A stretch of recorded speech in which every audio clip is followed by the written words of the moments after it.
बिहार विधानसभा चुनाव 2025 के exit poll ने असुद्दीन ओवैसी की पार्टी एआईएमआईएम को बड़ा झटका दिया है। बीते चुनाव में सीमांचल की राजनीति में 5 सीटें जीतकर चर्चा में आई एआईएमआईएम अब 1 या 2 सीटों पर सिमटती दिख रही है। मीडिया रिपोर्ट्स के मुताबिक अगर हम देखें तो कई एग्जिट पोल्स का अनुमान है कि अन्य दलों को 3 से 5 सीटें मिल सकती हैं, जिनमें एआईएमआईएम भी शामिल है। यानी सीमांचल में पार्टी का प्रभाव घटा है और उसका वोट शेयर 1% के आसपास सिमट गया है। सीमांचल क्षेत्र यानी कि किशनगंज, कटिहार, अररिया, पूर्णिया एआईएमआईएम का गढ़ माना जा रहा था, लेकिन इस बार यहां आरजेडी और एनडीए दोनों ने अपना नेटवर्क मजबूत किया। कई मुस्लिम बहुल सीटों पर आरजेडी और एआईएमआईएम के बीच सीधा वोट बढ़ गया, जिससे दोनों को नुकसान हुआ और एनडीए को अप्रत्यक्ष फायदा पहुंचा। विश्लेषकों का मानना है कि ओवैसी की पार्टी पहचान की राजनीति पर अटकी रह गई, जबकि मतदाता अब रोजगार, सड़क और शिक्षा जैसे मुद्दों पर वोट कर रहे हैं। राजनीतिक विशेषज्ञों के अनुसार एआईएमआईएम ने बिहार में स्थानीय नेतृत्व तैयार नहीं किया।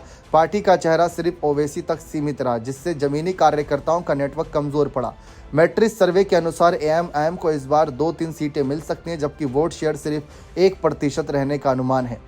यह गिरावट बताती है कि ओवैसी की रैलियों और भाषणों के बावजूद मतदाता पार्टी को गंभीर विकल्प के रूप में नहीं देख रहे। 2020 के चुनाव में एआईएमआईएम ने 20 सीटों पर चुनाव लड़ा और अमोर, बहादुरगंज, कोचाधामन, बिस्फी और जोकीहाट की सीटों पर कब्जा जमाया था। लेकिन एग्जिट पोल्स बताते हैं कि 2025 में ग्राफ तेजी से नीचे आ रहा है। अब पार्टी 25 सीटों पर लड़ी, जिनमें से 15 सीमांचल में थी, लेकिन एग्जिट पोल के मुताबिक प्रदर्शन कमजोर रहा। यह दर्शाता है कि एआईएमआईएम की शुरुआती सफलता स्थायी जनाधार में तब्दील नहीं हो पाई। एग्जिट पोल के मुताबिक मुस्लिम वोट अब एकमुश्त एआईएमआईएम को और नहीं जा रहे हैं। मतदाता उन दलों की ओर झुक रहे हैं जो सत्ता तक पहुंचने की अधिक संभावना रखते हैं।